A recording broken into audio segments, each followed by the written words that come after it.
लोग। तो ये जो सिलेबस आप देख रहे हैं, ये सिलेबस बेसिकली अगर हम बात करें तो यूजीसी नेट का है।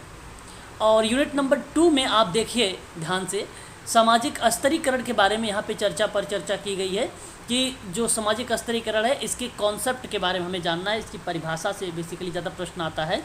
और साथ ही साथ हम बात करेंगे सामाजिक स्तरीकरण के सिद्धांत कौन कौन से हैं, उनको भी देखेंगे हम लोग, उसकी विशेषताएं क्या हैं, उसके स्वरूप क्या हैं, उसके प्रकार क्या हैं, ठीक है, इनके बारे में हम लोग चर्चा यहाँ पे करेंगे।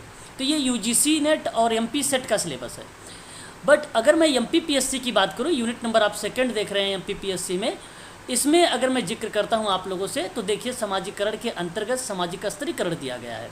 तो इसका बेसिक कॉन्सेप्ट हमें जानना है, इसके स्वरूप को जानना है, उच्च और निम्न जो क्रम में असमानताएं हैं इनको समझनी है, सामाजिक विभेदीकरण को समझना है, जाति वर्ग लिंग निर्जाति सामाजिक स्तरीकरण के सिद्धांत और सामाजिक गतिशीलता, ये सारी चीज़ें थोड़ी समय पढ़नी है, ठीक है।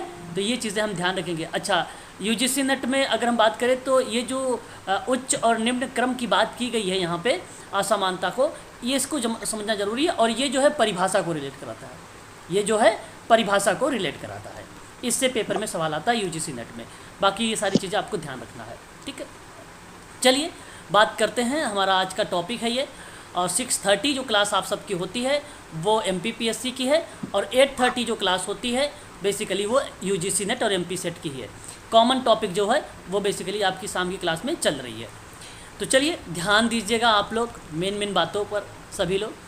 अगर मैं आप लोगों से प्रश्न करूं कि सामाजिक स्तरीकरण क्या होता है तो आपका क्या जवाब आएगा, बताना चाहेंगे आप मुझे? सामाजिक स्तरीकरण में अगर मैं पूछूं कि क्या होता है तो क्या कहना उचित लगेगा आप लोगों को, बताइए। सर, उच्च और निम्न वर्गों के आधार पे जो हम डिफाइन करते हैं। बिल्कुल, यहाँ आपने बहुत ही सटीक शब्दों में जवाब दिया है, उच्च और निम्न शब्द को करके। मैं आपको बताना चाहूँगा कि सामाजिक स्तरीकरण ना वह प्रक्रिया है, वह प्रोसेस है जिसमें व्यक्तियों के समूह को उनकी प्रतिष्ठा, ध्यान रखेंगे आप सभी लोग, उनकी प्रतिष्ठा, संपत्ति, ठीक है, याद रखेंगे आप सभी लोग, प्रतिष्ठा, संपत्ति और शक्ति की मात्रा के सापेक्ष जो पदानुक्रम होता है, ध्यान रखेंगे ये प्रश्न का कीवर्ड है सापेक्ष, ठीक है। सापेक्ष पदानुक्रम में जो विभिन्न श्रेणियों में उच्च और निम्न रूप में स्तरीकृत करते हैं वही प्रक्रिया सामाजिक स्तरीकरण कहलाती है ना। तो ये चीज़ें आपको ध्यान रखना है, थोड़ा सा ये बेसिक जानकारी है, इसके मीनिंग को समझने के लिए सामाजिक स्तरीकरण को हम इस तरीके से ध्यान में रखते हैं। और आपको पता है कि प्रत्येक समाज में किसी व्यक्ति अथवा समूह को उसकी आयु, ध्यान रखेंगे आप सभी लोग, आयु, लिंग, जाति, है ना, व्यवसाय, सही बात है, पद, बोलिए, अधिकार, और जब इनके उत्तरदायित्व आदि के आधार पे आप उच्च और निम्न स्तर प्रदान करने लगते हैं तो वही प्रक्रिया क्या कहलाती है, सामाजिक स्तरीकरण कहलाती है। आपको पता होगा, आप जानते भी हैं, इसमें कभी ब्राह्मणों को उच्च स्तर पर और शूद्रों को निम्न स्तर प्रदान किया जाता था, है ना। लेकिन समाजशास्त्र में अगर हम बात करते हैं तो समाजशास्त्रीय भाषा में इसी प्रक्रिया को कहा गया कि ये सामाजिक स्तरीकरण है ना। ये बात आपको ध्यान रखना है। तो जाति हो, आयु हो, लिंग हो, व्यवसाय हो, पद हो, आधार हो या उत्तरदायित्व हो, तो उसके आधार पे जब आप उच्च और निम्न का स्तर देंगे तो वही सामाजिक स्तरीकरण हो जाएगा।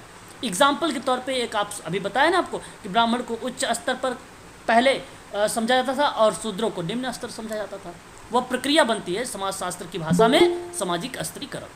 चलिए देखिए जरा, सामान्य अर्थ में कहा गया स्तरीकरण का तात्पर्य उन स्तरों से होता है जिसमें समाज के संपूर्ण सदस्यों को उच्च या निम्न स्थिति में विभक्त कर दिया जाता है। जब यह विभाजन समाज द्वारा स्वीकृत होता है तो इसे सामाजिक स्तरीकरण कहा जाता है।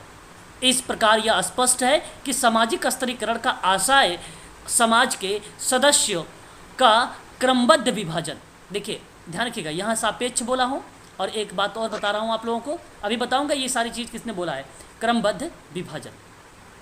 क्रमबद्ध विभाजन कि जिसके अंतर्गत सभी सदस्य उच्चता और निम्नता की भावनात्मक एकता के द्वारा परस्पर जुड़े होते हैं, वही क्या कहलाता है, सामाजिक स्तरीकरण कहलाता है।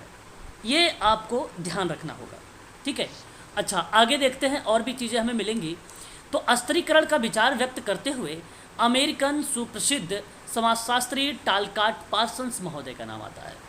इन्होंने कहा कि किसी भी समाज, ध्यान रखिएगा, व्यवस्था में व्यक्तियों को ऊंचे और नीचे क्रम में विभाजन ही स्तरीकरण है। स्पष्ट है कि उच्च एवं निम्न क्रमानुसार व्यक्तियों के विभाजन को पार्सन ने स्तरीकरण के रूप में स्वीकार किया। तो ध्यान रखिएगा, इन्होंने कहा कि कोई भी समाज व्यवस्था है और उसमें आप व्यक्तियों को ऊंचे और नीचे के क्रम में विभाजित कर रहे हैं, तो ऐसे में इसको कहा जाता है स्तरीकरण। और यह बात टालकाट पार्सन्स कहते हैं। यहाँ शब्द ना तो यूज हुआ है क्रमबद्धता का, ना यहाँ यूज हुआ है सापेक्ष शब्द का। तो ये बात स्पष्ट हो गई है कि अगर ये दो शब्द नहीं आएंगे तो यहाँ जो नाम बनने वाला है वो टालकाट पार्सन्स का बनेगा, टालकाट पार्सन्स का बनेगा। चलिए आगे बात करते हैं रूसो के बारे में। रूसो ने कहा है कि सर्वप्रथम सामाजिक और प्राकृतिक असमानताओं में अंतर करने का प्रयास किया है और उनके अनुसार जैविकी या प्राकृतिक असमानताएं प्रकृति द्वारा निर्धारित होती हैं, जैसे उम्र, स्वास्थ्य, शारीरिक बल, गुण आदि, जबकि सामाजिक असमानता सचेष्ट और अचेष्टा प्रयास से समाज द्वारा निर्मित होता है। अच्छा, बात को ध्यान रखिएगा, रूसो महोदय के स्टेटमेंट के अकॉर्डिंग जब हम बात करते हैं तो इन्होंने कहा कि प्राकृतिक असमानताओं में अंतर को, इन्होंने प्राकृतिक जो असमानताएं हैं उसके बारे में जिक्र किया है। कौन, नाम याद रखिएगा आप सभी लोग, रूसो का, हाँ रूसो का प्राकृतिक। और उन्होंने कहा कि फ्रांसीसी विद्वान थे क्या रूसो? हाँ हाँ बिल्कुल।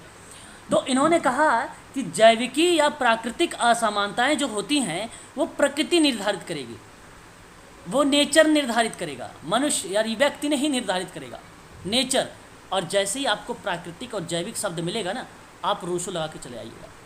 और जब आपको, ध्यान रखिएगा, सापेक्ष शब्द नहीं मिल रहा है और आपको समांतर शब्द नहीं मिल रहा है, और आपको अगर मैंने अभी ऊपर बताया है सापेक्ष, समांतर और एक शब्द क्या बताया है, क्रमबद्धता, क्रमबद्धता, हाँ, तीन शब्द याद रखेंगे तो वहाँ पे पार्सन्स का नाम नहीं आएगा।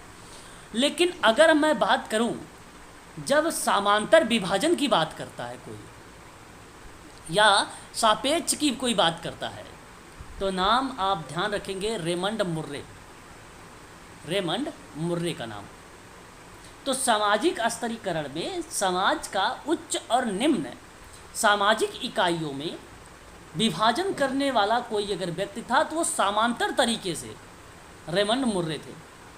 कौन थे वो? रेमंड मुर्रे थे, हाँ, ध्यान रखेंगे इस बात का। और पदानुक्रम में कोई अगर विभाजन करने वाला था, किसके रूप में? पदानुक्रम में, तो नाम लगाएंगे पार्सन्स, तब नाम लगाएंगे पार्सन्स, पदानुक्रम में। ठीक है, ये कीवर्ड बता रहा हूँ आपको ताकि आप आइडेंटिफाई कर ले क्वेश्चनों को, है ना। आगे देखते हैं, यहाँ देख लीजिए, सामाजिक स्तरीकरण में क्षैतिज विभाजन, हॉरिजॉन्टल डिवीजन है ये, जबकि सामाजिक विभेदीकरण उदग्र विभाजन है, वर्टिकल विभाजन है। अच्छा, ये भी हमारे लिए इम्पोर्टेंट चीज़ है। कभी कभी प्रश्न बनता है कि सामाजिक स्तरीकरण जो है क्षैतिज विभाजन है, जबकि सामाजिक विभेदीकरण डैश मार देता है और कहता है कौन सा है। निम्न में आपको पता होना चाहिए वर्टिकल विभाजन क्या है, सामाजिक विभेदीकरण है। अभी विभेदीकरण क्या है अभी समझाऊंगा आगे। तो विभेदीकरण क्या है, ध्यान रखिए, ये उदग्र होता है जिसको हम लोग वर्टिकल कहते हैं, और स्तरीकरण क्या होता है, क्षैतिज होता है जिसको हम लोग हॉरिजॉन्टल कहते हैं। और हॉरिजॉन्टल नाम आएगा तब भी नाम रेमंड मुर्रे का लगाएंगे, ये बात आपको ध्यान रखना होगा। चलिए, इतनी बात स्पष्ट हुई तो फिर मैं आगे बढ़ूँ। जी सर। चलो, बहुत बढ़िया। Yes sir. अब देखिए आगे कह रहा है कि सामाजिक स्तरीकरण वह प्रक्रिया है जिसमें व्यक्तियों के समूहों की उसकी प्रतिष्ठा। ये सामाजिक स्तरीकरण क्षैतिज विभाजन में किसका आएगा सर? क्षैतिज विभाजन में रेमंड मुर्रे का नाम आएगा। रेमंड सामाजिक स्त्रीकरण, क्षैतिज विभाजन या उद्र नहीं, उदग्र उदग्र यहाँ कोई विभाजन में पर्टिकुलर बनाया नाम जा नहीं है। एक मिनट, आप ये मत सोचिए कि सामाजिक स्तरीकरण को क्षैतिज विभाजन कहा गया, जबकि उदग्र में अगर हम बात करें सामाजिक विभेदी कहा गया, तो ये नाम रेमंड मुर्रे का नहीं है। मैंने परिभाषा में बताया है केवल क्षैतिज विभाजन के नाम रेमंड मुर्रे का आता है। ये ठीक है, ये बात ध्यान रखिएगा इस शब्द में। ओके। अभी देखिए हमने इसके बारे में सुना है कि जिसमें व्यक्तियों के समूहों की उसकी प्रतिष्ठा, संपत्ति, शक्तियों की मात्रा के सापेक्ष पदानुक्रम में बात होती है, तो श्रेणियों को उच्च और निम्न श्रेणी में डिवाइड कर दिया जाता है, उसको स्तरीकरण कहते हैं। ठीक है, ये बात आपको पता है, अभी अभी आप लोगों ने देखा भी। आगे हम जिक्र करेंगे। अब देखिए थोड़ी सी परिभाषाएँ। देखिए यहाँ पे सदरलैंड की बात करें, सदरलैंड और वुडवर्ड विद्वान हैं। इन लोगों ने कहा परिभाषा में अपने कि सामाजिक स्तरीकरण केवल विभेदीकरण की प्रक्रिया है। केवल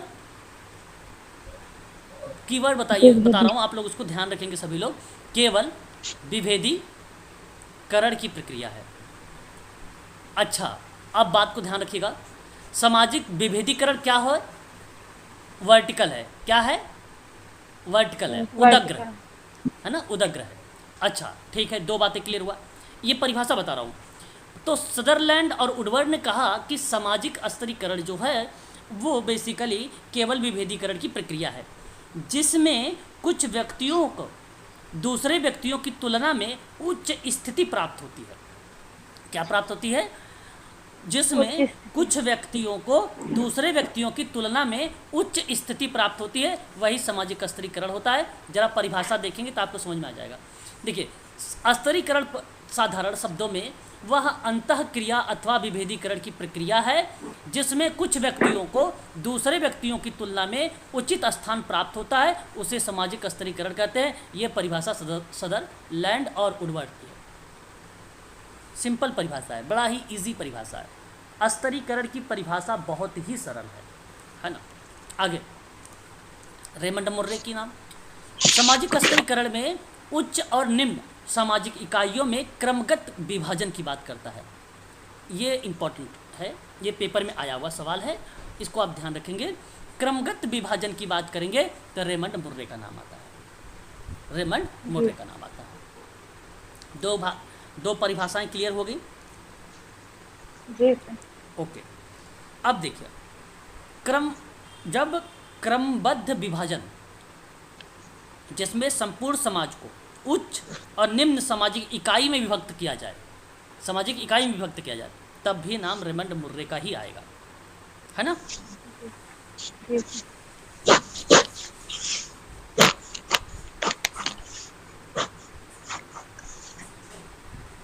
बताइए, क्लियर करिए। जी सर। Yes sir. अब देखिए एक परिभाषा और, परिभाषा यहाँ अब नहीं है लेकिन फिर भी एक परिभाषा आप लोग यहाँ पर देखिए। आपने नाम सुना होगा जिसबर्ट का नाम। जिसबर्ट का नाम, जिसबर्ट एक समाजशास्त्री विद्वान है। इनका कहना है कि सामाजिकरण जो है, सामाजिक स्तरीकरण जो है, वो समाज को कुछ ऐसे अस्थाई समूह, एक अस्थाई, देखिए शब्द को सुनिए, अस्थाई समूह या श्रेणी, कैटेगरी में जब आप विभक्त करते हैं तो वो समूह क्या बन जाता है? उच्च और निम्न। उच्च और निम्न श्रेणी क्या बन जाएगी? उच्च और निम्न। तो मैं ये बात कह सकता हूँ कि ये प्रक्रिया सामाजिक स्तरीकरण है, और यही बात अस्थाई शब्द आएगा, जिसबर्ट का नाम हो जाएगा। किसका नाम हो जाएगा? जिसबर्ट का नाम हो जाएगा। आगे बढ़ेंगे, परिभाषा क्लियर हो गई तो फिर मैं बात करता हूँ इसकी विशेषताओं पर। जी सर। जी सर। चलिए, अब देखिए सामाजिक स्तरीकरण के अंतर्गत कुछ विशेषताएं होती हैं इसकी। अच्छा, इसकी विशेषताएं कौन कौन सी हैं, क्या क्या हो सकती हैं, ठीक है, ये भी हमें ध्यान रखना है। तो जैसे इन्होंने कहा सामाजिक स्तरीकरण की जो है प्रकृति सामाजिक होती है। अच्छा, सामाजिक स्तरीकरण में प्राकृतिक और जैविक शब्द किसने प्रयोग किया? पढ़ते रूसो। वेरी गुड, बहुत बढ़िया, रूसो ने किया। अब देखिए, कहते हैं ये कि सामाजिक स्तरीकरण कुछ व्यक्तियों तक सीमित नहीं है, बल्कि संपूर्ण समाज में व्याप्त है। और सामाजिक स्तरीकरण को समझने के लिए समाज में व्यक्तियों को प्राप्त विभिन्न पद और परिस्थिति के आधार पर ही इसको समझा जा सकता है। तो इसकी कुछ संस्थाएं हैं, जैसे धर्म, शिक्षा, परिवार, विवाह, राजनीति आदि समाज के स्तरीकरण से उत्पन्न होते हैं। तो ये जो शब्द बनाए गए वो सामाजिक स्तरीकरण के अंतर्गत उसकी विशेषताओं पर जिक्र किए गए थे। सामाजिक स्तरीकरण के विशेषताओं के बारे में जिक्र किया गया था, है ना। अगर आपसे प्रश्न किया जाएगा सामाजिक स्तरीकरण की विशेषता, तो आप क्या बताना उचित समझेंगे? आप पहली पॉइंट ध्यान रखेंगे कि सामाजिक स्तरीकरण की जो विशेषता है जो प्राकृतिक के रूप में आती है, और यह स्टेटमेंट आपका फिर करेक्ट रहेगा। यह स्टेटमेंट आपका पहला वाला करेक्ट हो जाएगा, ठीक है। आगे बात करेंगे। अच्छा, दूसरी पॉइंट हमारे सामने है, सामाजिक स्तरीकरण प्राचीनतम पद्धति है। प्राचीनतम पद्धति क्या हो सकती है? मतलब आप समझ सकते हैं यहाँ पे कि सामाजिक स्तरीकरण समाज में अति प्राचीन काल से विद्यमान है। मार्क्स की मान्यता आप देखें, प्रत्येक युग में समाज को दो वर्गों में डिवाइड किया गया। एक था श्रमिक, दूसरा था पूंजीपति, जिसको हम लोग शासक कहते हैं, और एक को शोषित कहते हैं। और इस प्रकार वर्ग स्तरीकरण प्रत्येक समाज में सदैव विद्यमान रहा है। तो पेपर में सवाल ये भी आ जाता है कभी कभी कि बताइए शासित और शोषक जो शब्द हैं ये किसके हैं? कार्ल मार्क्स के हैं। श्रमिक और पूंजीपति शब्द किसको हैं? कार्ल मार्क्स के हैं। और इन्हीं के आधार पे कहा गया कि सामाजिक स्तरीकरण जो है बहुत प्राचीन है, बहुत ही प्राचीनतम पद्धति है। इसी के आधार पे ये बोला गया है। ये बात आपको ध्यान रखनी होगी, ठीक है। चलिए, अच्छा आगे बढ़ेंगे और नेक्स्ट पॉइंट पर बात करेंगे। कभी कभी हमारे सामने पेपर में जब आता है तो कहता है बहुत ही पुरातन पद्धति है। पुरातन का मतलब क्या हुआ कि सामाजिक स्तरीकरण ना प्राचीन काल से ही विद्यमान रहा है, जहाँ पे प्राचीन समय में इसके आधार पे आयु, लिंग, शारीरिक शक्ति, जन्म आदि प्रदत्त जो गुण थे, वर्तमान समय में जो अर्जित गुणों का अधिक महत्व हो गया। तो मार्क्स की मान्यता है कि समाज में दो वर्ग रहते हैं, एक श्रमिक और एक पूंजीपति। इसी प्रकार वर्ग स्तरीकरण के प्रत्येक समाज में सदैव विद्यमान रहा है। इसी के आधार पर इन्होंने इसकी विशेषता बताई है। आगे बढ़ेंगे और थर्ड देखेंगे।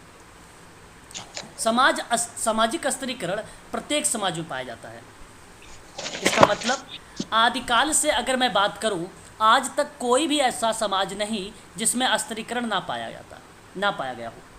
इसके आधार पर स्वरूप में अगर अंतर हो सकता है, लेकिन सामाजिक स्तरीकरण अभी जो है सभी जगह पर जो है विद्यमान है। कहने का मेरा जो ये तात्पर्य है, ध्यान दीजिएगा कि बताया गया, बोटोमोर ने एक शब्द बताया था यहाँ पर, क्या नाम आता है? बोटोमोर का एक शब्द यहाँ पर बोला कि सामाजिक स्तरीकरण जो है प्रत्येक समाज में किस तरीके से पाया जाता है। उन्होंने कहा कि समाज का वर्गों तथा स्तरों में तथा लेबल यानी स्तरों में विभाजन, जिससे प्रतिष्ठा और शक्ति का सोपान बनता है। जिससे प्रतिष्ठा और शक्ति का सोपान बनता है, मतलब चरण। जहाँ सामाजिक संरचना एक सार्वभौमिक तत्व के रूप में आता है तो उसे कहा जाता है कि प्रत्येक समाज में सामाजिक स्तरीकरण पाया जाता है ना। तो आदिकाल से चला आ रहा है, कोई ऐसा समाज नहीं पाया गया कि जिसमें स्तरीकरण ना हो, और इसी के आधार पर स्वरूपों में अंतर भी हो सकता है, परंतु स्तरीकरण सर्वत्र ही विद्यमान रहा है। इसलिए बोटोमोर ने यहाँ पर अपनी बात बताई भी है, ठीक है। इस बात को आप खासकर ध्यान रखेंगे। अगली बात करेंगे पॉइंट नंबर 4 के, सामाजिक स्तरीकरण के विभिन्न स्वरूप के बारे में, है ना, विभिन्न स्वरूप। अब देखिए, समझिए बात को। विश्व के सभी समाजों में और सभी कार्यों में सामाजिक स्तरीकरण का समान स्वरूप नहीं रहा है, लेकिन देश एवं काल के अनुसार इनके अनेक स्वरूप देखे जा सकते हैं। अति प्राचीन काल में सामाजिक स्तरीकरण का सरलतम आधार आयुर्वेद और शारीरिक शक्ति था। भारत में प्राचीन प्रथा के आधार पर स्तरीकरण पाया जाता है। और यूरोप में, ध्यान दीजिएगा, भारत की बात है, एग्जाम पे पेपर में सवाल बनता है कि भारत में किसके आधार पे पाया जाता है सामाजिक स्तरीकरण, तो जाति प्रथा पर पाया जाता है। यूरोप में वर्ग व्यवस्था और अर्जित गुणों को अधिक महत्व दिया जाता है। मध्य युग में दास एवं स्वामी स्तरीकरण के दो प्रमुख आधार बताए गए। यहाँ भारत से लेकर यहाँ तक की जो पॉइंटें हैं बहुत इंपॉर्टेंट है, ठीक है। आप भारत में जाति प्रथा याद रखें, यूरोप में वर्ग व्यवस्था अर्जित गुण याद रखें, मध्य युग की बात करें तो दास और स्वामी को याद रखें, श्रमिक यानी जो श्रमिक और पूंजीपति की बात मैं कर रहा हूँ वही चीज़ यहाँ पर जिक्र हो रही है। फिर अफ्रीका और अमेरिका में प्रजाति विभेद, जो प्रजाति भेदभाव है उसका लंबे समय से प्रचलन रहा है अमेरिका और अफ्रीका में, है ना। और इसी प्रकार के सभी समाजों में स्तरीकरण का प्रचलन इन्हीं सामान्य नियमों द्वारा ना होकर स्थान, परिस्थिति और स्वीकृति के द्वारा प्रभावित होता है या प्रभावित हो रहा है। तो यह एक प्रकार का सामाजिक स्तरीकरण हो जाता है, ठीक है। तो याद रखेंगे यहाँ पे सामाजिक स्तरीकरण के जो विभिन्न स्वरूप हैं वह एक प्रकार से विशेषता को बताते हैं। आगे बढ़ेंगे और एक और पॉइंट देख रहे हैं हम लोग, सामाजिक स्तरीकरण में परिणमिक है। और परिणमिक कैसे है, अब ध्यान से समझिए। एक विद्वान थे, उनका नाम था ट्यूमिन। ट्यूमिन कहते थे कि सामाजिक स्तरीकरण जो है परिमेणिक है। अच्छा, इसका मतलब आप जानते हैं क्या होता है? कंसिक्वेंशन की बात करता है, परिणाम की बात करता है। परिमेणिक का मतलब क्या होता है? कंसिक्वेंस मतलब परिणाम यानी रिजल्ट, है ना, याद रखिए। हाँ, तो इसमें कहा गया कि यह समाज में असामान्यता उत्पन्न करता है। यह समाज में क्या करता है? असामान्यता उत्पन्न करता है, असमानता। हाँ, अच्छा, मेरे कहने का तात्पर्य कि इस असमानता को हम जीवन के, जैसे यहाँ पे देखिए लिखा हुआ है, या समाज में आज समानता उत्पन्न करता है, परंतु इसमें देखिए असमानता को हम जीवन जीने के अवसर और जीवन शैली में देख सकते हैं। परंतु इस असमानता को हम जो जिक्र करते हैं उसमें जीवन जीने का अवसर, है ना, लाइफ चांस की बात करें या जीवन शैली, लाइफ स्टाइल की बात करें, ये देख सकते हैं। और प्रत्येक व्यक्ति में जीवन जीने के अवसर और शैली स्तरीकरण के स्वरूप के आधार पर भिन्न होते हैं। जाहिर सी बात है, सबके लाइफ स्टाइल अलग है, उनकी शैली अलग है ना, तरीके अलग हैं। तो इसलिए हम कह सकते हैं कि ये सामाजिक स्तरीकरण जो है एक प्रकार से परिणाम यानी निष्कर्ष या रिजल्ट पर आधारित है। किसी व्यक्ति को कितनी शक्ति, संपत्ति, मानसिक संतोष प्राप्त होगा यह समाज में उसके स्तर पर निर्भर करता है। और विभिन्न स्तरों में मृत्यु दर, लंबी आयु या शारीरिक और मानसिक रोग, संतानों की संख्या, व्यवहारिक संघर्ष, तलाक आदि में भी भिन्नता पाई जाती है ना, आदि में भी भिन्नता पाई जाती है। और एक व्यक्ति किसी के मकान, है ना, या और पड़ोस में, ध्यान रखिएगा, एक व्यक्ति किसी प्रकार के मकान और पड़ोस में रहेगा, किस प्रकार मनोरंजन का साधन अपनाएगा, माता पिता से उसके संबंध कैसे होंगे, किस प्रकार की शिक्षा और पुस्तकों का प्रयोग करेगा, उसके सामाजिक स्तर पर निर्भर करता है। और प्रत्येक स्तर पर जीवन अवसर, शैली और विभिन्नताएं पाई जाती हैं। तो यहाँ पे सामाजिक स्तरीकरण में जब परिमाणिक चीज़ों को रिप्रेजेंट किया ट्यूबिन ने, तो इन्होंने मान्यता बताते हैं कि ये कुछ 5 विशेषताएं ऐसी हैं जिनके आधार पे समाज में सामाजिक स्तरीकरण के अध्ययन को महत्व दिया जाता है या एक प्रकार से वो सिद्ध होता है। अब आपको मैं बता दूं, ट्यूमन विद्वान ने एक किताब लिखा और उस किताब का नाम था सामाजिक स्तरीकरण। उसकी किताब का नाम ही था सामाजिक स्तरीकरण।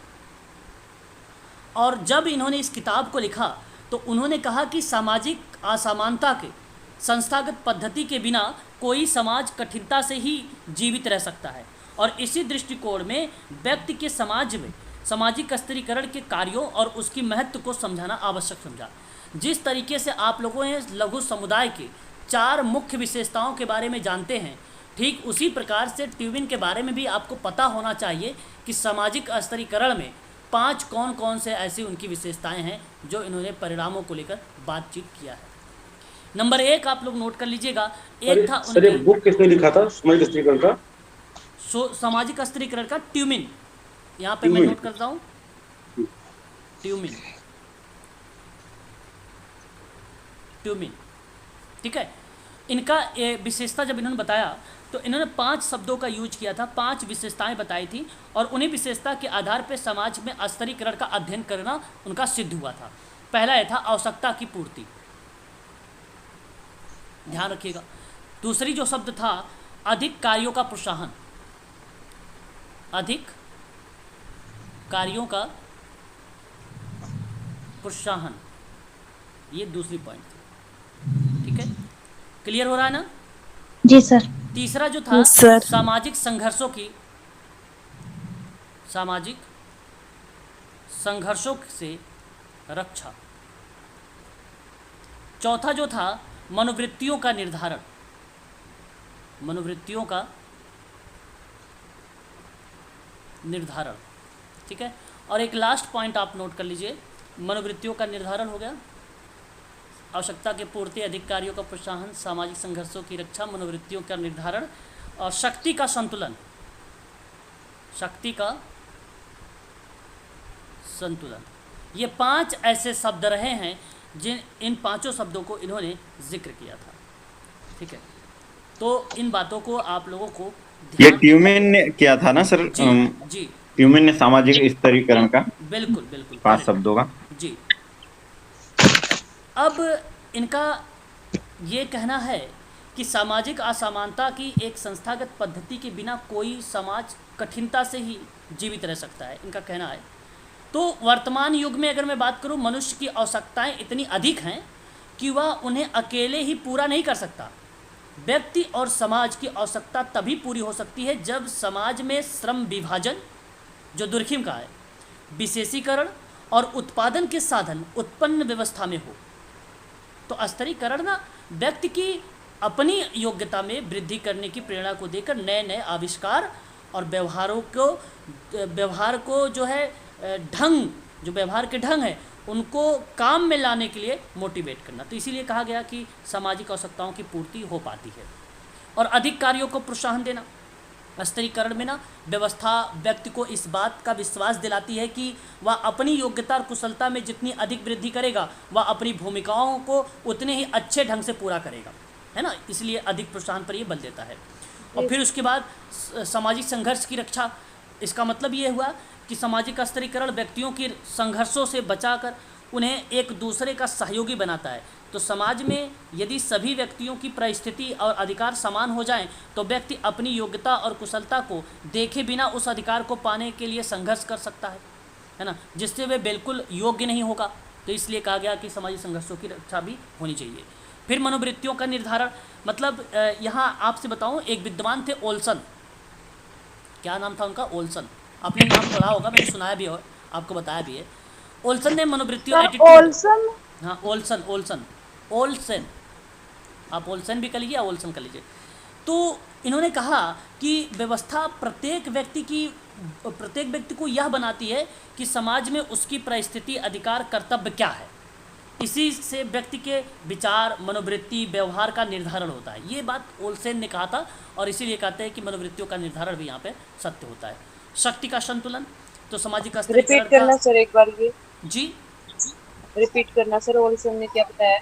ओल्सन ने कहा कि सामाजिक स्तरीकरण की व्यवस्था जो है प्रत्येक व्यक्ति को ये बनाती है कि समाज में उसकी स्थिति, अधिकार और कर्तव्य क्या हैं, ठीक है। और इसी से व्यक्ति के विचार, मनोवृत्ति, व्यवहार का निर्धारण होता है। और यही जो मनोवृत्तियां हैं ना, वो व्यक्ति को इस बात को निर्देश देती हैं कि वह दूसरे व्यक्ति के साथ किस तरह से संबंध स्थापित करे और उनके प्रति किन किन कर्तव्यों का पालन करे। इससे भी पारस्परिक सहयोग को प्रोत्साहन मिलता है। इसलिए कहा जाता है कि ये मनोवृत्तियों का निर्धारण है, एटीट्यूड का। ठीक है, क्लियर? जी सर। हाँ सॉरी, आगे बढ़ेंगे। नेक्स्ट पॉइंट, शक्तियों का संतुलन। इसका मतलब है सामाजिक स्तरीकरण का एक प्रमुख कार्य समाज के सभी व्यक्ति और समूह के बीच में जो संतुलन को बनाए रखता है, कोऑर्डिनेट को बनाए रखता है और सामाजिक नियंत्रण के द्वारा किया जाता है। जिन व्यक्तियों के पास प्रशासनिक, राजनैतिक, आर्थिक अधिकार अधिक होते हैं वे अपनी योग्यता और कुशलता से उन व्यक्तियों के जीवन को नियमित कर रखते हैं, स्वतंत्र रूप से कोई कार्य करने का निर्णय नहीं लेते हैं। दूसरी ओर निम्न स्तर के जो व्यक्ति होती है संख्या शक्ति अधिक होने के कारण उच्च परिस्थिति के लोगों को अपने अधिकारों का दुरुपयोग करने से रोके रखते हैं और इसी के परिणाम स्वरूप कहते हैं कि समाज में शक्ति का संतुलन बना रहता है। तो शक्तियों का संतुलन भी यहाँ पे ज़रूरी है। ठीक है, तो ये चीज़ें हैं, आपको ये ध्यान रखना होगा इसके बारे में। चलिए आगे देखते हैं और नेक्स्ट विशेषता पे बात करेंगे। अब देखिए यहाँ हम बात करेंगे प्रकार के बारे में, है ना। सामाजिक स्तरीकरण के जब हम उसके टाइप पर बात करते हैं तो हालांकि उसके कई टाइप हैं। अगर हम जब जिक्र करते हैं सामाजिक स्तरीकरण के तो उसके कई प्रकार हैं और प्रकारों में अगर हम जिक्र करें यहाँ पर तो मैं ये बात कह सकता हूँ कि एक प्रकार था दास प्रथा, है ना। एक प्रकार बना था दास प्रथा, है ना। मैं अभी आधार नहीं बता रहा हूँ, मैं टाइप बता रहा हूँ आप लोगों से, है ना। मैं टाइप बता रहा हूँ। तो बेसिकली मुख्य रूप से अगर आपसे कोई भी पेपर में आ जाए, बाय द वे अगर पेपर में पूछ ले तो भाई सामाजिक स्तरीकरण कितने टाइप का होता है, तो मैं आपसे बताऊँ मुख्य रूप से 2 ही टाइप होते हैं। मुख्य रूप से सामाजिक स्तरीकरण के 2 प्रकार होते हैं और दोनों प्रकार में अगर मैं आपसे जिक्र करूं, एक होता है जातिगत स्तरीकरण और एक आपका होता है वर्गगत स्तरीकरण। मुख्य रूप से 2 ही होते हैं। अब जातिगत स्तरीकरण कैसे, आप ध्यान रखो, जाति के आधार पर व्यक्ति अथवा समूह का सामाजिक स्तर निश्चित करना जातिगत स्तर कहलाता है।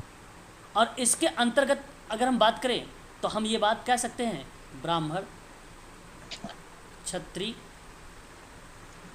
वैश्य और शूद्र, ये चीज़ें हम बोल सकते हैं।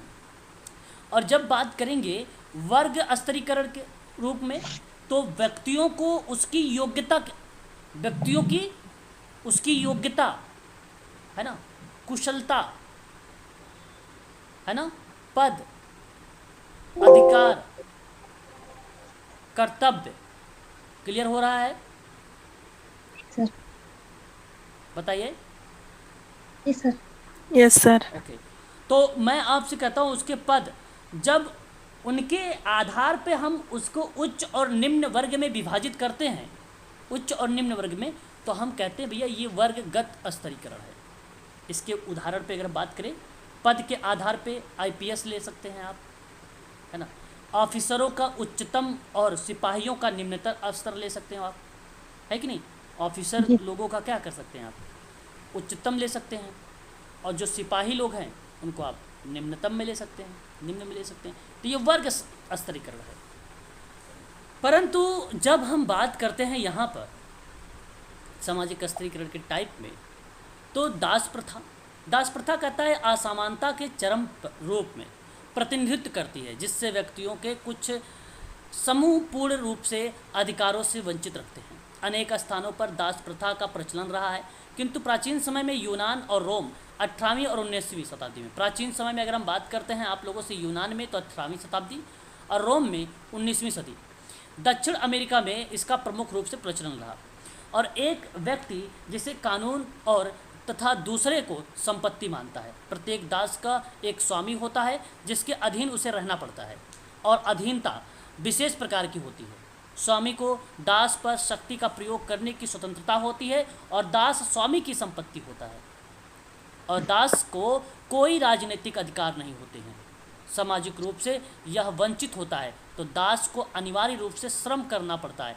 तो ये बात आप समझ गए कि ये इस तरीके से दास प्रथा के रूप में ये एक प्रकार से डिवाइड कर दिया गया है या टाइप बना दिया गया, ठीक है। वहीं अगर हम बात करें जागीर के बारे में, जागीर प्रथा का प्रचलन मध्ययुगीन यूरोप में रहा, और जिससे जो है प्रथा और कानून की मान्यता प्राप्त थी। जागीर प्रथा में 3 वर्ग मुख्य थे, पादरी, सरदार और जनसाधारण। प्रत्येक वर्ग को जीवन शैली और संस्कृति अलग करती थी। सामाजिक स्तरीकरण को में अगर हम बात करें, सर्वोच्च स्थान जो है पादरियों का था। जागीरों में बात करते हैं जब इसके टाइप की बात होती है, क्योंकि उस समय राज्य में जो है राज्य भी चर्च के अधीन था। पहले भी आपने पढ़ा है सोशल वर्क के बारे में, हिस्ट्री के बारे में, चर्च के माध्यम से ही समाज कार्य किया जाता था, धार्मिक कार्य किया जाता था। तो नियम के अनुसार पादरी सर्वोच्च थे, किंतु उन्हें कोई पद प्राप्त नहीं था, इसलिए वे व्यावसायिक रूप से राजवंश के सरदारों के नीचे माने जाते थे। ठीक है, आगे एक है बंद स्तरीकरण, जाति प्रथा। जब हम जातिगत संस्तरण की चर्चा करते हैं या स्तरीकरण की, वही चीज़ लिखा हुआ है, तो हमारा ध्यान भारतीय जाति व्यवस्था की ओर जाता है। इसका कारण यह नहीं है कि केवल भारत में ही जाति प्रथा पाई जाती है, इनकी पूर्ण रूपेण यही विद्यमान है वर्ण यानी, बल्कि इसका कारण ये है कि भारत में जाति प्रथा का पराकाष्ठा है। और आपको मैंने अभी पढ़ाया भी है, नोट भी करवाया है कि भारत में जो सामाजिक स्तरीकरण है वो किस टाइप की है, जाति प्रथा के आधार पर है ना। और भारतीय जाति व्यवस्था, सर प्रकाष्ठा का अर्थ क्या होता है? मतलब प्रचलित है, प्रकाष्ठा है ना, प्रचलित है, प्रकाष्ठा जो चल रहा है इसमें। भारतीय जाति व्यवस्था का उनके विद्वानों ने अध्ययन किया कि जाति एक ऐसा सामाजिक समूह है जिसका सदस्यता जन्मजात होती है। प्रत्येक जाति का एक नाम और एक व्यवसाय होता है। किस जाति के लोगों का एक वंशगत पेशा होता है और एक जाति के सदस्य अपनी ही जाति में विवाह करते हैं। इसका प्रकार प्रत्येक जाति का एक जीवन शैली होती है ना। ये रिप्रेजेंट करता है। एक खुला स्तरीकरण होता है जो सामाजिक वर्ग पे कहता है कि सामाजिक स्तरीकरण का जो प्रमुख स्वरूप है वो लगभग सभी समाजों में वर्ग व्यवस्था में पाया जाता है। और सामाजिक परिस्थिति वाले व्यक्तियों के समूह को एक वर्ग कहा जाता है। जहाँ सवाल आता है कि वर्ग किसे कहते हैं, तो वर्ग किसी भी आधार पर समाज के समूहों का निर्माण वर्ग कहलाता है ना। किसी भी अगर हम बात करें आधार पर समाज और समूह का आप निर्माण कर रहे हैं तो वो वर्ग कहलाता है। तो वर्गों के आधार पर आर्थिक ही नहीं बल्कि सामाजिक सांस्कृतिक भी है। तो वर्ग को परिभाषित करते हुए आगबन लिखते हैं कि एक सामाजिक वर्ग ऐसे व्यक्तियों का योग है जिनकी एक समाज में अनिवार्य रूप से समान सामाजिक परिस्थिति होती है, सामाजिक स्थिति होती है। ठीक है, ये बात आपको ध्यान रखना है। तो ये सामाजिक स्तरीकरण के अंतर्गत हम लोगों ने अभी उसके टाइप पर जिक्र किया है, उसके अगर हम बात करें तो प्रकार पर जिक्र किया है। अच्छा, सामाजिक स्तरीकरण के कुछ बेस होता है, कुछ बेस होता है, उन बेस को भी ध्यान रखना है ना आप लोग। अब ध्यान दीजिएगा आप लोग, सामाजिक स्तरीकरण में बहुत इम्पोर्टेंट पॉइंट आ चुका है, सिद्धांत। पेपर में हम लोगों से ये सवाल पूछे जाते हैं, ठीक है, ध्यान दीजिएगा यहाँ पे विद्वानों के नाम से। सामाजिक स्तरीकरण के सामान्य जो सिद्धांत है, दो विचारधारा वाले विद्वानों से बेसिकली इसको मेंशन किया गया है। दो विचारधाराएं थी, एक पहली विचारधारा थी और एक दूसरी विचारधारा थी। पेपर में सवाल आता है विचारधारा करके ही, और पेपर में सवाल आता है प्रकारवादी सिद्धांत करके ही, और ऐतिहासिक स्तरीकरण करके। तो प्रकारवादी सिद्धांत से प्रश्न आ चुका है, ठीक है, ध्यान रखिएगा। अब पहले विचारधारा में क्या आता था, वो ऐतिहासिक स्तरीकरण आता था। और इस सिद्धांत के अंतर्गत जो इसके प्रवर्तक रहे थे वो कार्ल मार्क्स रहे थे, मैक्स वेबर रहे थे और बर्नर रहे थे। ये तीन विद्वान का नाम आता है, इंपॉर्टेंट है, नोट कर लीजिएगा। दूसरी विचारधारा में बात करते हैं तो पार्सन्स का नाम आता है, किंग्सले डेविस का नाम आता है, एक नाम और नोट कर लीजिएगा, सेरोकिन का भी नाम आता है, सेरोकिन का भी नाम आता है, एक नाम और नोट कर लीजिएगा, सेरोकिन का भी नाम आता है। क्लियर हो गया? डन जी सर। ओके, अब ध्यान दीजिएगा, पहले हम एक एक करके थोड़ा सा जिक्र करेंगे उनके बारे में। अब देखिए, जो सामाजिक स्तरीकरण का सिद्धांत रहा वो मैक्स वेबर का रहा। ये तो आपको दोनों लाइन जो है बहुत इंपॉर्टेंट है, इसको आप ध्यान रखेंगे, ठीक है। मैक्स वेबर ने कहा कि समाज में पाई जाने वाली जो असमान शक्तियां हैं उनकी एक संगठित अभिव्यक्ति सामाजिक स्तरीकरण है। तो समाज के सभी सदस्यों में शक्ति का बंटवारा समान रूप से ना होकर असमान रूप से होता है, अर्थात किसी को कम शक्ति और किसी को अधिक शक्ति प्राप्त होती है। तो समाज में समान शक्ति वाले व्यक्तियों के समूह को वर्ग कहेंगे, जो समान, जो पीयर ग्रुप वाले हैं उसको वर्ग कहेंगे। हम उम्र के जितने लोग हैं वो पीयर ग्रुप के आ जाएंगे। तो ऐसे में सोच सकते हो, मैं ये नहीं कहूँगा कि ये वर्ग है, बट आप सोच सकते हो समाज में समान शक्ति वाले, ये समाज की बात हो रही है इसलिए समाज में बात हो रही है, तो समान शक्ति वाले व्यक्ति हो या समूह उसको वर्ग कहेंगे। भिन्न भिन्न वर्गों में व्यक्तियों का विभाजन जिस रूप से होता है उसी के अनुसार समाज में सामाजिक स्तरीकरण ऊंच नीच जो है उत्पन्न होता है। मैक्स वेबर ने सामाजिक स्तरीकरण का यही सिद्धांत दिया। तो शक्ति से संबंध में मैक्स वेबर का कहना है कि शक्ति से हमारा तात्पर्य उस अवसर से है जिसको एक व्यक्ति अनेक व्यक्ति अपनी इच्छा की पूर्ति के लिए सामूहिक क्रिया में भाग लेता है, दूसरे व्यक्ति द्वारा विरोध करने पर भी इसे प्राप्त होता है। तो मैक्स वेबर का मानना था कि जिस प्रकार से सामाजिक प्रतिष्ठा किसी समुदाय के विशेष समूह में विभक्त रहती है उसी प्रकार के उसके अनुरूप ही सामाजिक स्तरीकरण का निर्धारण होता है। तो इन्होंने 3 प्रकार की शक्तियों को स्पष्ट किया है, एक आर्थिक, दूसरा सामाजिक, तीसरा राजनैतिक शक्तियाँ बताया है। ठीक है, तो ये बात आपको ध्यान रखना होगा। अब देखिए पार्सन्स का सिद्धांत, प्रकारवादी सिद्धांतों में प्रकाश जो है पार्सन्स का भी नाम आता है। सामाजिक स्तरीकरण का सिद्धांत एक प्रमुख सिद्धांत के रूप में जाना भी जाता है। ठीक है, तो इस चीज़ को आप ध्यान रखिएगा कि पार्सन्स का भी नाम हमें देखने को मिलता है। टालकाट पार्सन्स महोदय का भी शासन जो है पार्सन्स का नाम सिद्धांत में। तो स्तरीकरण में अगर हम जिक्र करें यहाँ पे तो देखिए सिद्धांतों में मार्क्स का नाम आ रहा है। मार्क्स महोदय ने स्तरीकरण का सिद्धांत में बताया है संघर्षवादी सिद्धांत, है ना, संघर्षवादी सिद्धांत। तो इन्होंने आर्थिक यानी संपत्ति और धन स्थिति को स्तरीकरण का मुख्य आधार माना है। स्वामित्व के कारण ही मानव इतिहास में हमेशा 2 वर्ग उपस्थित रहे हैं, पहला शोषक दूसरा शोषित। मैंने अभी भी आपको बताया है, बहुत इंपॉर्टेंट ये जो है पैराग्राफ है, पेपर में आता है। दूसरा, मार्क्स के अनुसार स्तरीकरण का जो है निर्माण समाज के उत्पादन प्रणाली पर निर्भर रहता है या करता है। जिस प्रकार समाज में उत्पन्न प्रणाली जैसी होगी वैसा ही स्तरीकरण उस समाज में पाया जाएगा। मतलब आप ये कह सकते हैं कि स्तरीकरण का जो निर्माण है वो उत्पादन प्रणाली पर निर्भर है, और ये जो समाज है जिस समाज में उत्पादन प्रणाली जैसी होगी वैसा ही स्तरीकरण होगा। ये स्टेटमेंट स्तरीकरण में कार्ल मार्क्स का है। वहीं अगर हम बात करें सेरोकिन महोदय के बारे में, 3 आधार स्तरीकरण के बताया। एक बताया आर्थिक, दूसरा राजनैतिक, तीसरा व्यावसायिक।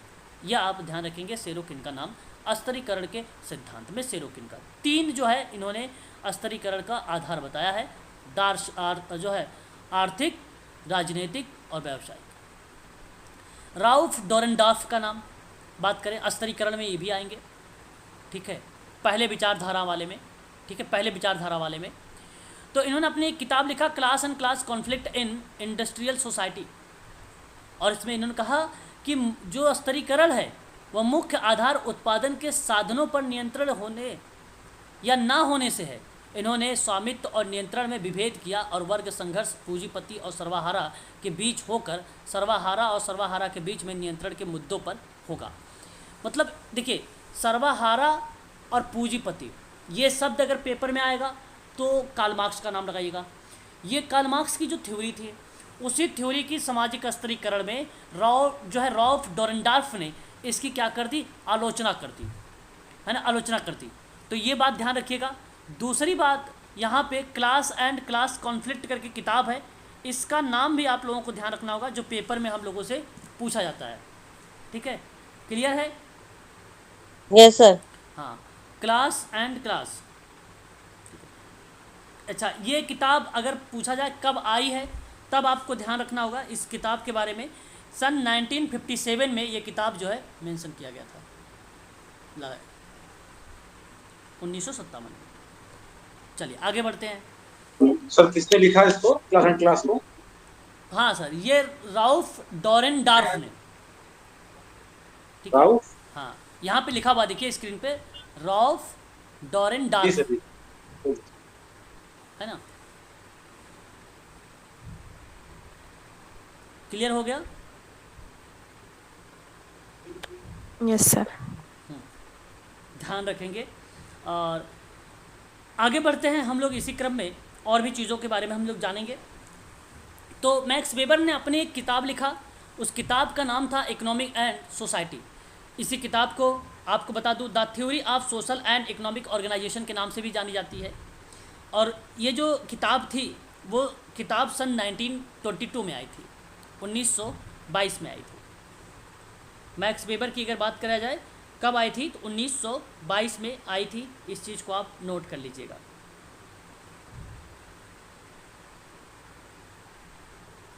क्लियर? जी सर। ध्यान रखेंगे, बेसिक कॉन्सेप्ट करके इन्होंने एक किताब लिखा सोशोलॉजी करके, ठीक है, और वो भी किताब सन 1922 में ही लाई गई थी।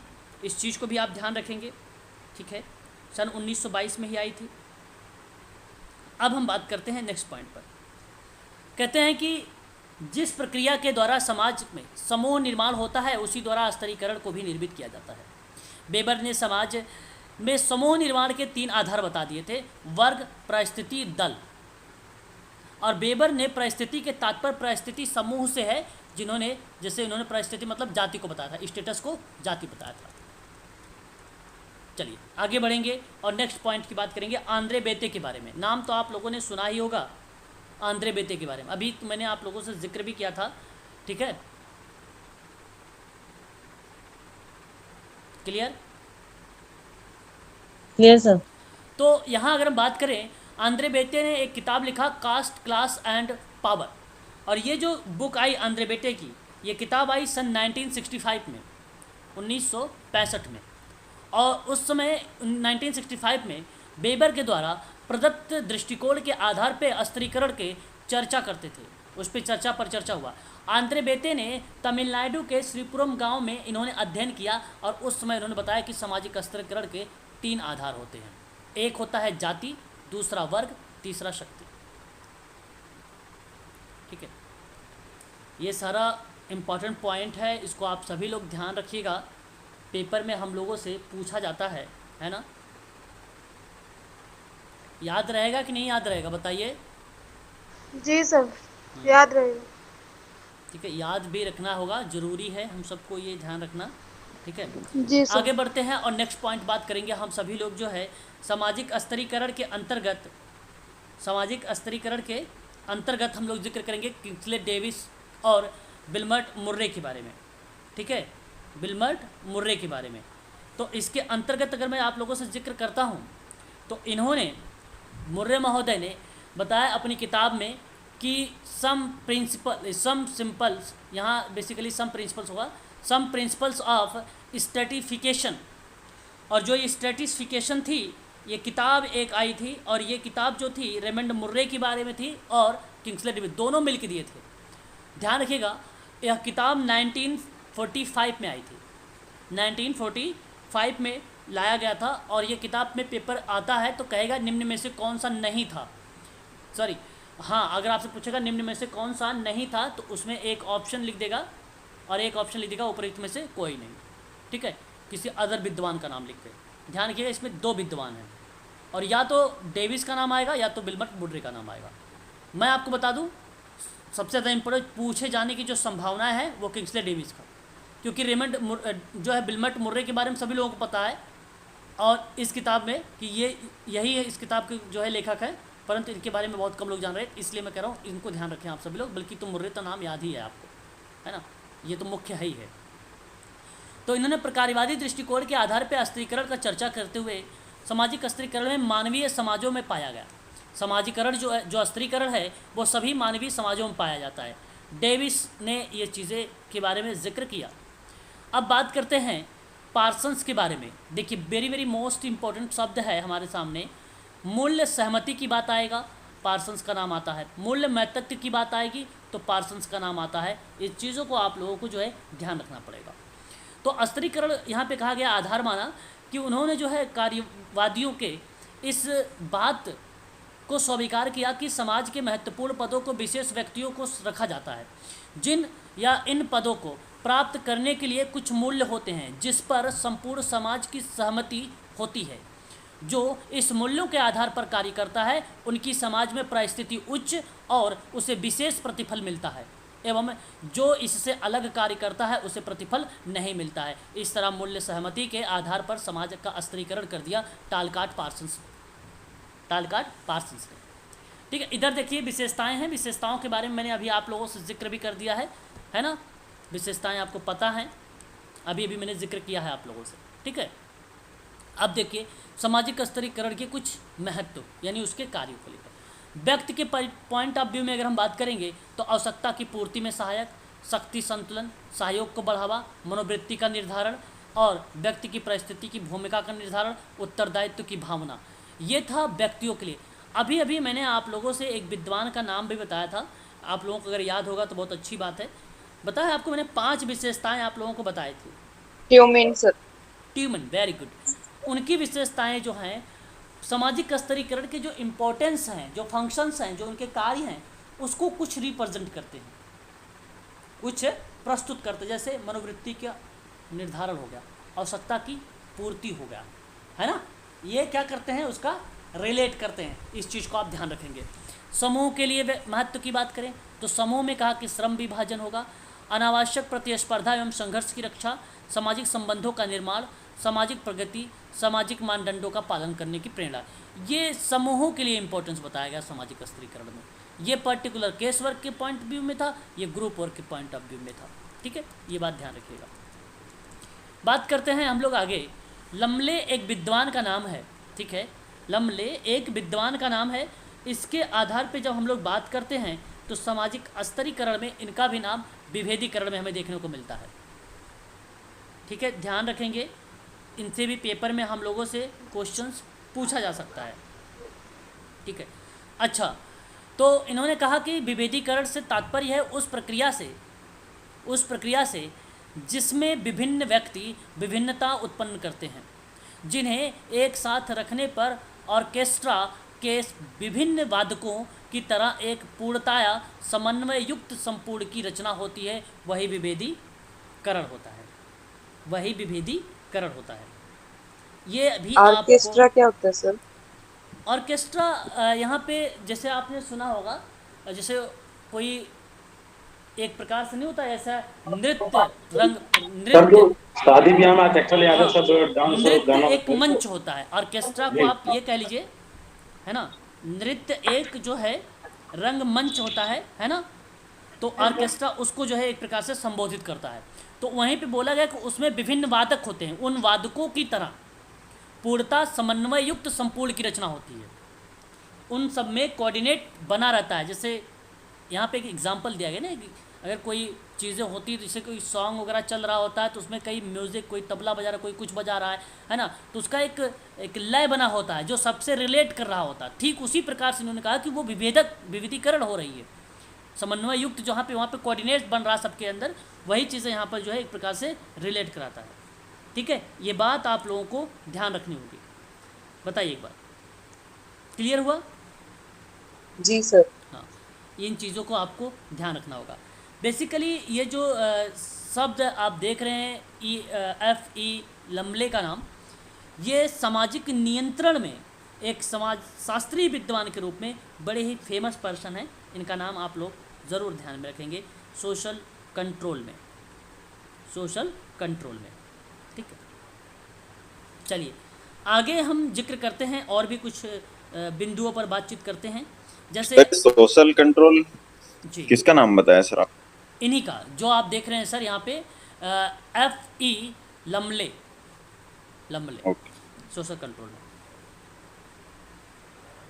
क्लियर हो गया सर? यस। चलो अब देखिए आप आगे, यहाँ अगर हम बात करते हैं तो सामाजिक विविधीकरण के कुछ प्रमुख रूप थे। सामाजिक जो है जैव सामाजिक रूप था एक। जैव सामाजिक रूप का मतलब था बायोसोशल फॉर्म, मतलब इसके अंतर्गत लिंग भेद, आयु भेद, प्रजाति भेद आते हैं। किसके अंतर्गत लिंग भेद, आयु भेद, प्रजाति भेद आता है? तो आप तुरंत बताइएगा कि जैव सामाजिक रूप में आता है। ये सामाजिक विविधीकरण का रूप है एक। ठीक है, फिर कहता है सामाजिक सांस्कृतिक रूप में क्या आएगा?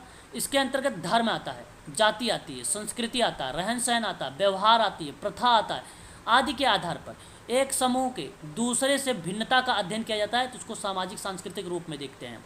ये विविधीकरण हो रहा है। एक आर्थिक रूप है। इन्होंने कहा कि व्यवसाय के आधार पर व्यक्ति और समूह एक दूसरे से भिन्न होते हैं, तो वो आर्थिक रूप में हो जाएगा सामाजिक विविधीकरण। स्तरीकरण और विविधीकरण में थोड़ा सा अंतर है, जरा ध्यान दीजिएगा तो और क्लियर हो जाएगा आपका। सामाजिक विभेदीकरण में व्यक्तियों और समूहों के बीच में भिन्नता पाई जाती है। विभेदीकरण में व्यक्ति और समूह के बीच में, परंतु स्तरीकरण में समूहों के बीच में भिन्नता के साथ साथ उच्चता और निम्नता पाई जाती है। और ये बात आपको पहले भी मैंने बता रखा है ना। आगे बढ़ेंगे। सामाजिक विभेदीकरण में समूह को अस्थायी का होना आवश्यक नहीं है, परंतु अगर सामाजिक स्तरीकरण होगा तो समूह में अगर जो अस्थायीपन है वह असमानता का होना आवश्यक है, बताता है ये, है ना। असमानता का होना आवश्यक है, ये बताता है। देखिए, अगर हम बात करें स्तरीकरण व्यक्तिकरण की प्रक्रिया होती है, जबकि सामाजिक विभेदीकरण अव्यक्तिकरण की प्रक्रिया होती है। यह स्टेटमेंट अव्यक्तिकरण की विभेदीकरण अव्यक्तिकरण प्रक्रिया है, तो ओल्सन ने कहा है, ये बात ध्यान रखिएगा। कहीं कहीं ओल्सन भी कहा जाता है, कहीं कहीं ओल्सन भी बोला जाता है। आगे की हम बात करें, सामाजिक स्तरीकरण का जो संबंध है वह उपयोगिता से है और इसके आधार पर योग्य लोगों को उच्च पद और सुविधाएं प्रदान करता है। सामाजिक स्तरीकरण, ये बात आपको पता है, अभी मैंने बताया है। जबकि सामाजिक विभेदीकरण में उपयोगिता के आधार पर नहीं होता है, उपयोगिता के आधार पर नहीं होता है, ये उपयोगिता के आधार पर बात करता है। पाँचवां, विभेदीकरण स्वतः ही स्वाभाविक प्रक्रिया होती है, जबकि सामाजिक स्तरीकरण जागरूक और जानबूझकर अपनाए जाने वाली एक प्रक्रिया होती है ना, एक प्रक्रिया होती है। तो ये था आपके सामने सामाजिक स्तरीकरण के अंतर्गत जो हमने अभी देखा है। ये पॉइंट हमारे लिए इम्पोर्टेंट शब्द थे ये सभी के सभी, जो पेपर में हम सबसे पूछे भी जा सकते हैं, है ना। याद रहेगा आप सबको, एक बार बताइए। जी सर। ध्यान रखेंगे, आप सबको याद भी रखना होगा, क्योंकि हम लोगों से पेपर में ये सवाल जो है पूछे भी जा सकते हैं। तो चलिए एक बार प्रश्न करते हैं हम सभी लोग। बताइए जरा फटाफट, निम्नलिखित में से किस विद्वान का मत है कि प्रवृत्ति में कोई असमानता नहीं होती है, केवल भिन्नता होती है? Rousseau sir. ओके, बहुत बढ़िया। यानी ये आप आपको लोगों ने यहाँ पे जो कीवर्ड्स पकड़ा है, प्राकृतिक पकड़ा है, और यहाँ पे आप लोगों ने ऑप्शन नंबर पहले ही बता दिया कि रूसो है, और ऑप्शन नंबर आपका 4 वाला यानी करेक्ट हो जाएगा। हैं, प्राकृतिक, इन्होंने जैविक और अप्राकृतिक बताया है ना। यहाँ करेक्ट जवाब रूसो को ना कह के आप लोग ना आंद्रे बेते का नाम लगाएं, आंद्रे बेते का नाम लगाएं। ऑप्शन नंबर पहला करेक्ट रहेगा यहाँ पे, ना कि रूसो। देखो, इन्होंने असमानता के जैविक रूप को नहीं माना है ना। बात समझ रहे हो आप? उन्होंने तो माना है ना, इन्होंने कहा असमानता नहीं होती है, केवल भिन्नता पाई जाती है। क्या मैं एक बार दिखा दूं कंटेंट? बोलो तो सही। यस हाँ सर। सर, एक बार क्लियर कर दीजिए। एक बार जी सर। देखो, ध्यान दो आप सभी लोग। देखिए यहाँ पे रूसो का नाम, रूसो का नाम आपको बता दूं, इन्होंने कहा कि जैविक और प्राकृतिक असमानताएं प्रकृति को निर्धारित होती हैं। जैसे मैंने कहा भाई, उम्र हो गया, स्वास्थ्य हो गया, शरीर बल हो गया, गुण हो गया, ये निर्धारित होती है। इनके बारे में ये बोलते हैं, है ना, कि ये जैविक प्राकृतिक है। लेकिन प्रश्न में कह रहा है कि निम्न में से किस विद्वान का मत है कि प्रकृति का कोई असमानता से जो है कोई असमानता नहीं होती है, केवल भिन्नता होती है, केवल भिन्नता होती है। और ये बात अगर कोई बताने वाला था तो वो आंद्रे बेते था। कौन था वो? आंद्रे बेते था। ऑप्शन जो जाने वाला है, अभी क्वेश्चन अगर आप देखेंगे पीडीएफ में, आंद्रे बेते का नाम मिलेगा अभी, ये सारे कंटेंट, ठीक, वहाँ पे आप चाहे तो देख भी सकते हैं।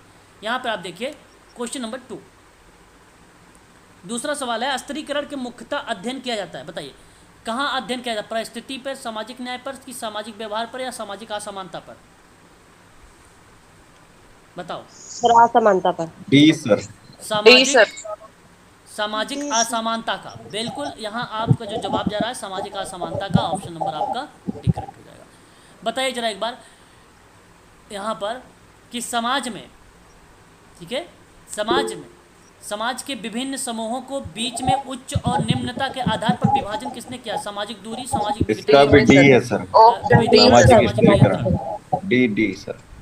डी आप कह रहे हैं यहाँ पे, जो कि डी के बजाय अगर आप सामाजिक स्तरीकरण को रिप्रेजेंट कर रहे हैं, जो ऑप्शन नंबर डी करेक्ट जा रहा है, और यही ऑप्शन करेक्ट हो रहा है। आगे बढ़ेंगे। सामाजिक स्तरीकरण के बारे में निम्नलिखित में से कौन सा कथन सही नहीं है? बताइए, ऑप्शन आपको बताना है। आपको कथन सही नहीं है, कथन सही नहीं है। देखिए, अगर हम बात करें सर, इसमें तो, भी डी एक उदाग्र विभाजन है। हाँ, एक ये सही नहीं है एक सर। यह उदग्र विभाजन है, ऑप्शन डी सर। जो कि ये गलत है। तब ये क्या है? क्षैतिज विभाजन है। बहुत बढ़िया से आप लोगों ने स्टडी किया है, यानी अगर इस तरीके से समझ के ये सवाल जवाब दिया है क्वेश्चन नंबर इसका डी वाले ऑप्शन, तो बहुत बढ़िया काम किया आपने। तो ये आपका है 36 विभाजन भी है, सामाजिक असमानता को व्यक्त भी करता है। बहुत बढ़िया, बहुत अच्छा।